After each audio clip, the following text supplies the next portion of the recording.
gadis ayu anak Pagelura, aduh manisnya. Dia pandai berdandan, dia cantik sekali, dia juga pandai mengaji. Dudu Jamilah tiap pagi pergi ke kali, rajin sekali.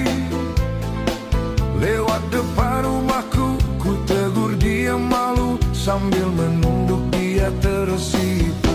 Ya Jamilah, Jamilah, Jamilah, kau gadis ayu. Jamilah, gadis ayu. Ya Jamilah, Jamilah, Jamilah. Okey bang. Ya. Saya nak tanya lah bang. Tadi saya tengok abang dari jauh tadi bang. Van ni saya nampak besar betul, cantik betul bang. Boleh abang review sikit van apa yang abang bawa ni?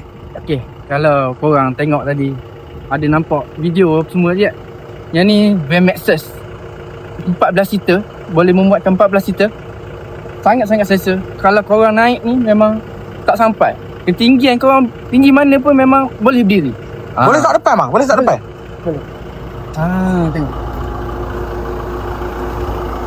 Dia model dia memang model baru. Memang cantik lagi, baru lagi. Tak sampai setahun lagi. Memang terbaik. Okey. Bang, saya ada request. Boleh tengok dalam? Boleh. Oh, saya baru nak request nak tengok dalam bang. Apa saya bagi. Okey bang. Seat dia lembut. Bukan macam sebarangan seat.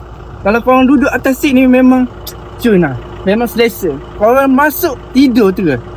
Tapi janganlah tidur, tengok pemandangan luar semua tu.